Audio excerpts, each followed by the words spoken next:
Hello. Hello, good people. Hi, everyone, and welcome to another episode of The Hunt for Harmony. It's got to be dramatic. It's got to be dramatic. Gotta be dramatic. Gotta add some drama. Yeah. Welcome. I feel like it's been more than a week. Yeah, it seems like it's been a long time, but I guess it's Yeah. only been a week. It's only been a week. And we want to thank everybody for tuning in. Yes. Any new viewers, we thank you for Thank you. checking us out, and we hope that this can be beneficial to you as well. Absolutely.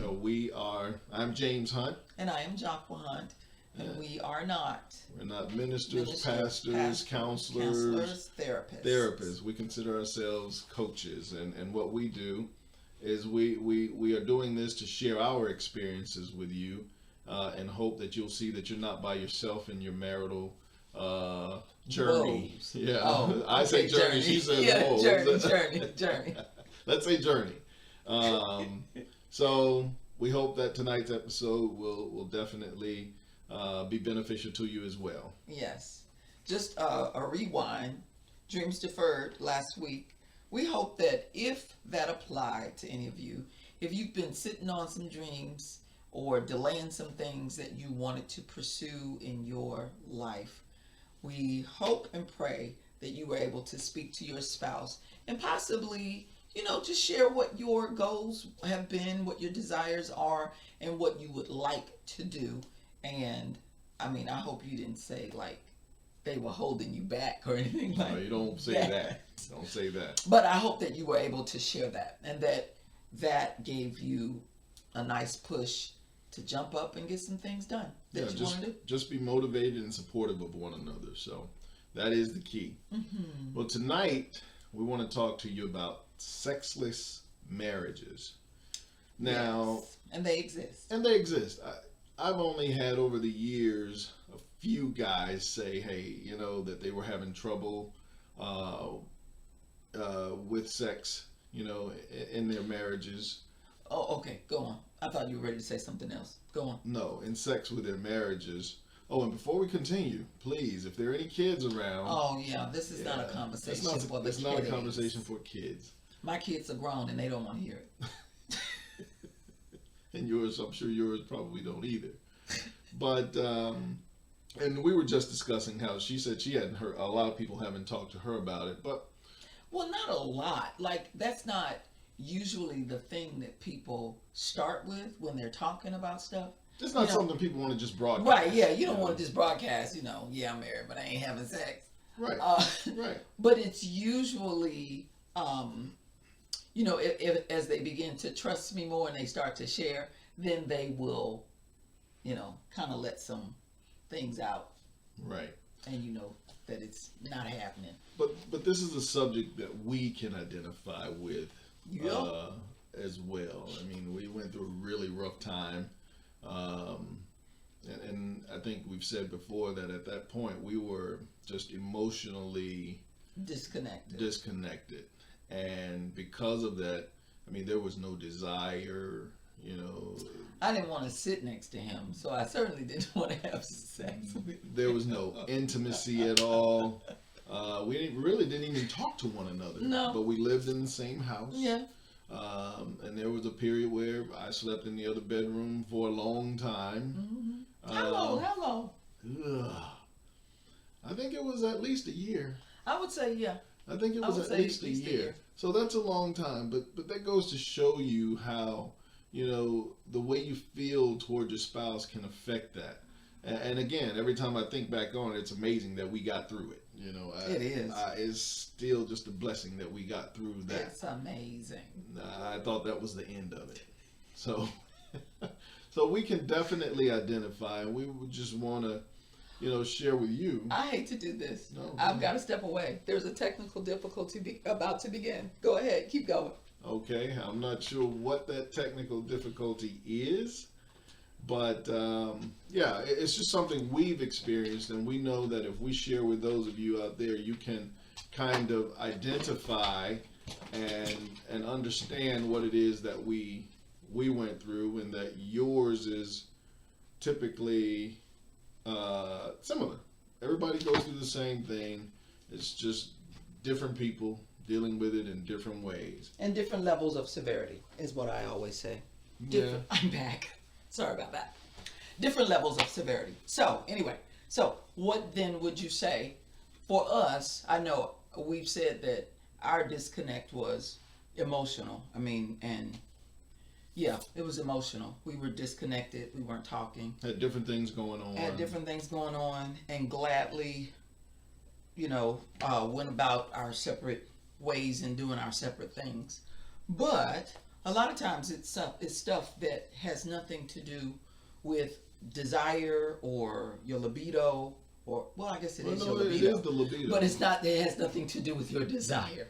So we're talking about medical things, medical reasons. One of the first things you should do if you're having problems with sex in the bedroom, in the marriage. I was ready to say sex in the bedroom. I mean, you can do sex anywhere. Right. That's what I was saying. Not bedroom. Okay, but anyway, that's a side note. Go on. If you're having trouble with sex in your marriage and intimacy, one of the first things you need to do is to exclude any medical reasons. A lot of people don't think about that. It's always the other person's fault. Right. It's because your wife gets mad at you because you don't want to have sex, or vice versa, but they don't understand why. And you sometimes don't even know why. Sometimes you don't know why you're not interested, but a lot of times it can be medical.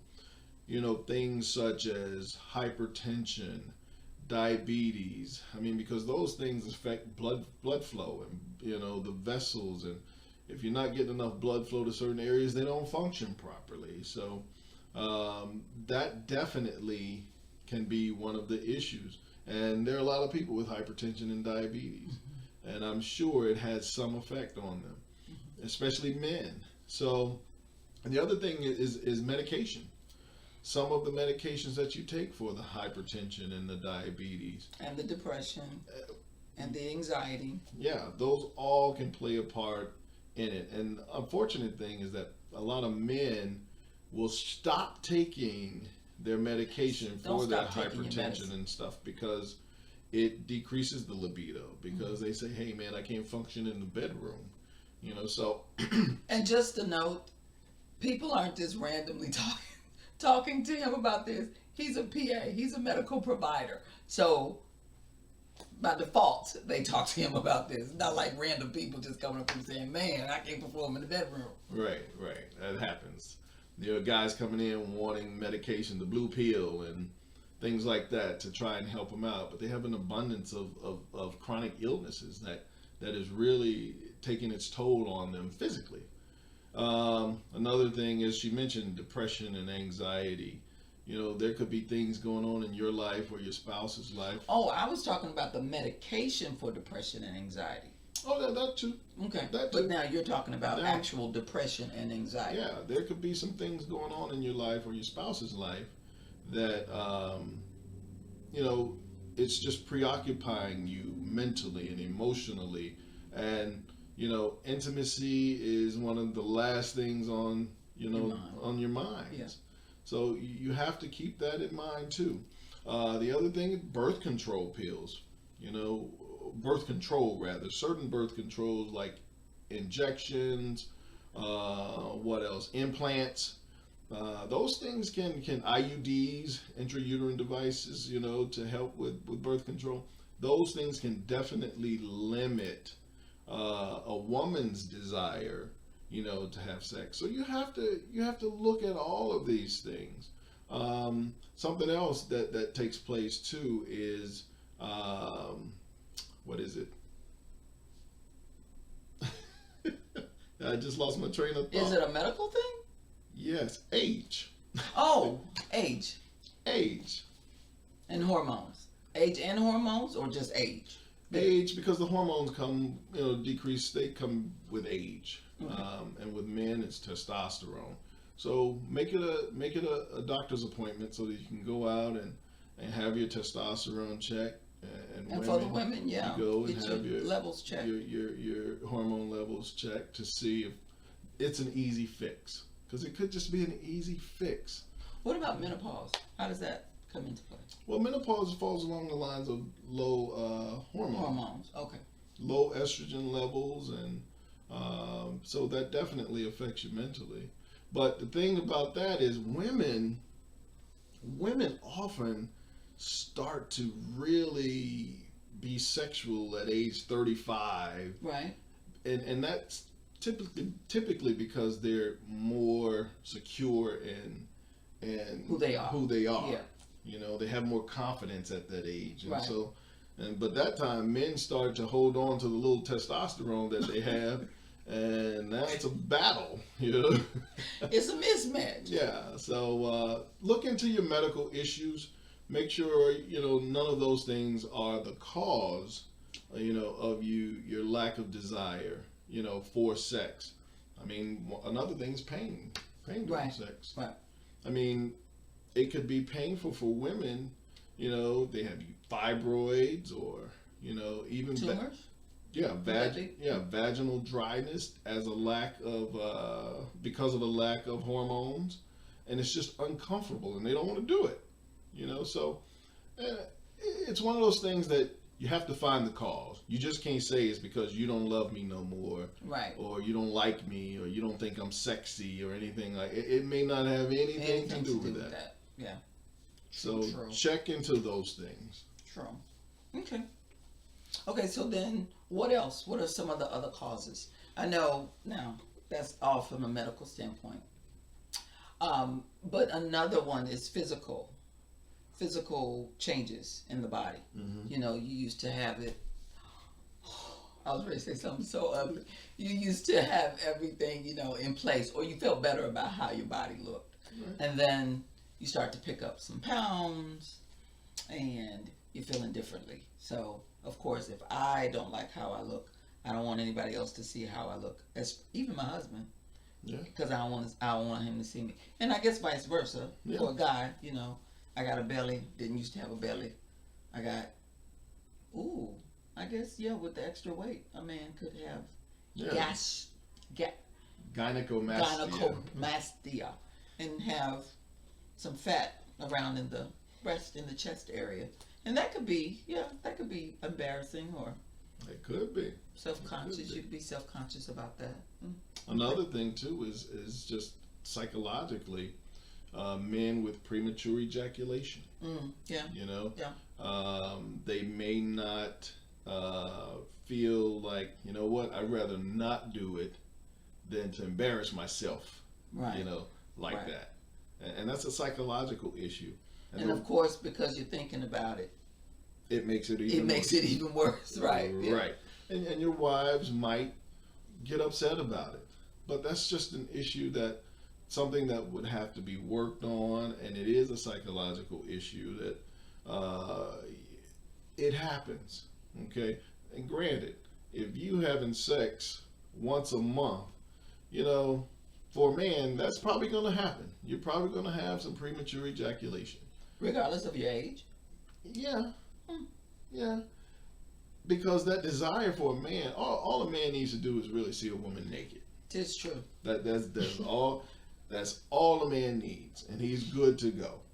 So if you're waiting a month, then that anticipation. The anticipation of it. Yeah, Okay. the anticipation of it could definitely trigger premature ejaculation.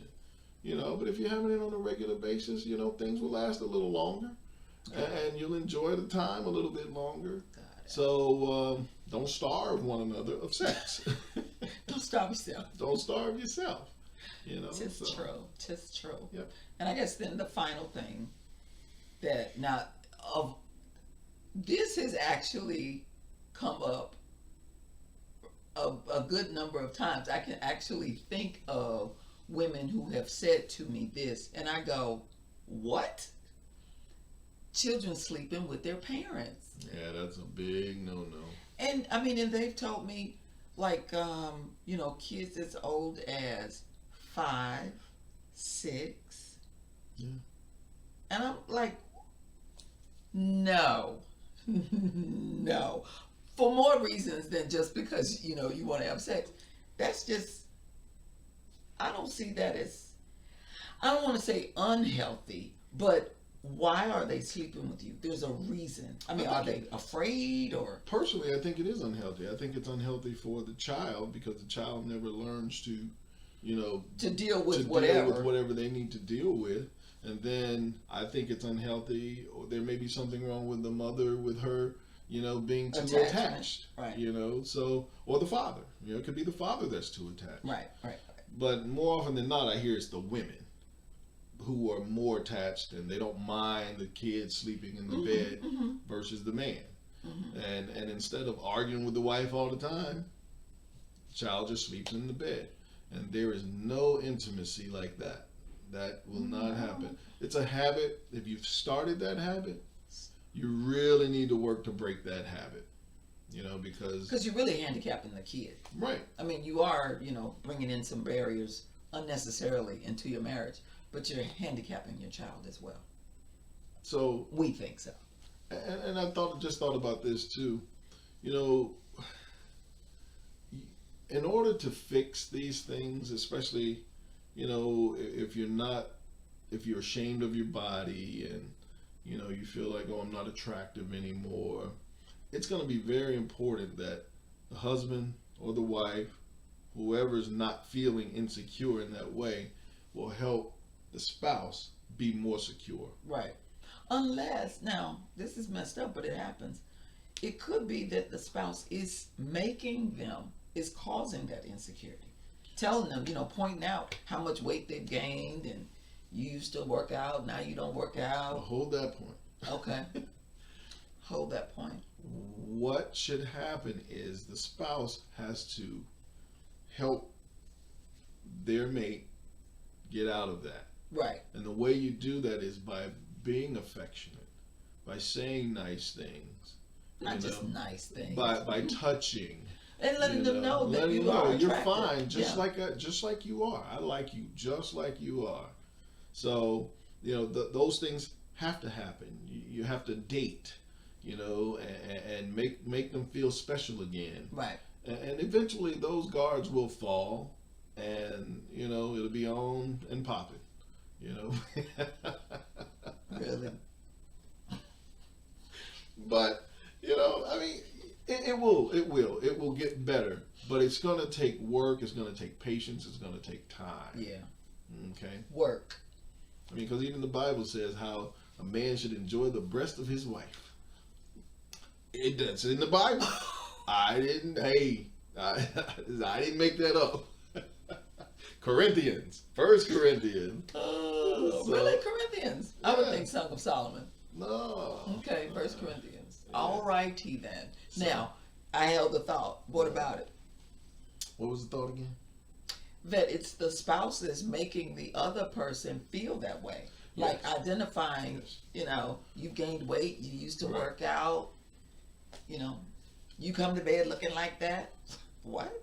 That's a different situation. That's a tough situation, actually, because if you got somebody who is constantly critiquing you, if your spouse is critiquing you and criticizing you for how you look,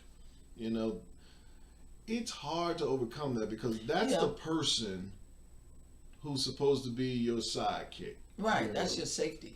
That's your safety. So when that's happening, you're gonna have to find it within yourself. You're gonna have to, definitely stay in prayer that your spouse will realize what they're doing is not helping. Well, not just that they realize it. You need to bring it to their attention. It needs to be talked about. They may not receive it, but you need to do your part of bringing it to their attention. And not that you are starting an argument or, just being nasty, but that you're bringing it to their attention. Did we talk about word pictures? Because if there is no confrontation, there is no resolution. So it's got to be talked about. But have we talked about word pictures before? I don't recall. I think we mentioned word pictures last week, maybe. Mayhaps. But you can talk about it again. We did. Find a good word picture, because you don't want to go in, with your claws out, because you're not trying to attack, and you're not trying to communicate anger, because it's not making you mad. It's hurting you. It's hurting your feelings. So you want to communicate the pain associated with it, not the disgust or the anger associated with it. So find a good word picture to share. Those of you who are criticizing or critiquing your spouse, for how they may look, shame on you. Shame on you. Shame on you. And you need to know that that's pretty superficial. Yeah. That's pretty superficial. I'm sure your spouse offers more to you than just how they look. A physical, right. Yeah, they offer more than that. And you should appreciate them for more than that. All right? Yeah. So hopefully that's not the case. Hopefully everyone looking is, in love with their spouse and they're wondering why. Why does he feel that way? Why does she feel that way? What are you looking for? I'm looking for Oh. that. Yeah. So, that's all we have tonight. Bottom line is, Don't be in a sexless marriage. don't be in a sexless marriage. You should be able to enjoy one another physically, whenever you want. And don't let Not whenever you want, but you know what we mean. No, you should. No, If it crosses your mind and you want to do it, you should do it. No, I'm thinking about people gonna think that Jocko must have been abused at some point. I didn't do it. Because I'm always thinking about it. But I think it's so important to qualify that, because this song is not for everybody, because that there are some spouses, I would say men, I gotcha. who force their spouses Actually rape. to have sex with them. Yeah. So that's not who we're talking to. No. This is not your jam. No. So I'm just saying that. Good point. Yeah. Good point. Otherwise, have at it. Yeah, go for it. Well, but yeah, so just work on those things and identify what the cause is before you start pointing fingers at one another. Right. Because you're probably pointing fingers for the wrong reason. For the wrong reasons. All right? False accusations. Mm-hmm. That's what it would be. Mm-hmm. Now, go on. Now. So, in a couple weeks, we are going to have another giveaway. Are we going to do whatever the contest is in a couple of weeks, or are we going to award the prize in a couple of weeks? Meaning the contest will be next week. However you want to do it. Okay, so I think we should do the contest, whatever it's going to be. This week? No, next week. Okay. And then the prize will be awarded the following week. So Let's that do would that. truly be 2 weeks. What she said. Okay. Go ahead, say it again so it'll be clear. So next week we will announce whatever the contest is, so that you can be in the drawing for this little thing that he's going to show you. And then the following week we will announce the winner. I hope that makes sense. It makes sense. That was easy. That was easy. Okay. But so the giveaway for this contest that will be happening next week is the actual book. that's upside down. Oh, the actual book, 5 Love Languages. Yes. Gary Chapman. We want to bless somebody with a copy. Yeah. Somebody just got excited. So maybe we can get more participants. You want the book? If you really want the book. Do you want the book? But it's a very good book to have because he gives a lot of examples. He talks about some of the cases he's worked with as a counselor and everything. Mm-hmm. So, and it will definitely, you'll be familiar with it because we did our little spiel on the 5 love languages, and this will just go a little bit more in depth. Mm-hmm. And it definitely will probably change your mind. Change them. Oh. About how you function and how you communicate with your spouse. So here's a copy that's for the winner. And be prepared, be on the lookout for the contest next week. We will post something stating exactly what it is. Exactly what it is and what you have to do, because the person last week who won almost won on a technicality. Right. Because she followed directions. Right. Everybody didn't follow directions. There were 3 questions and there should have been 3 responses. And we had some people who answered 1 or 2. 3 correct responses. Right, 3 correct responses. So she did get them correct, but she was also the only one who answered all 3. Right. So anyway. Well, that's all I have. I have no more. So. Bye-bye. We will see you next week, 7:30 on Instagram and And Facebook. Facebook. And please go to YouTube and subscribe to our channel. Oh, the website. Ah, I forgot. Yeah. Yeah, Go ahead. the website. The website is up. So visit the website. It's at www.thehuntforharmony.com. www, which you don't need to say that. It's thehuntforharmony.com. And we have some background information about us. We have some more information about what we offer and things coming down the pike. So please check it out. Yeah, check us out. Check it And out. share with your friends and family. You have to keep remembering that just because you may not need encouragement, that you may not need coaching, doesn't mean someone else doesn't. So, yes. So please share. That should be a big thing for you to share. As this next election approaches, I keep thinking about how much people just disregard other people. Oh, yeah. And I really want us to try and change the culture, around us and not be that type of person. Right. So let's share and help one another be better. Right. True. All right. True that. So let's do that. All right. So we'll see you next week, 7:30. See you next You guys week. have a great week. 7:30. Have a great one. Take care. Bye. Bye.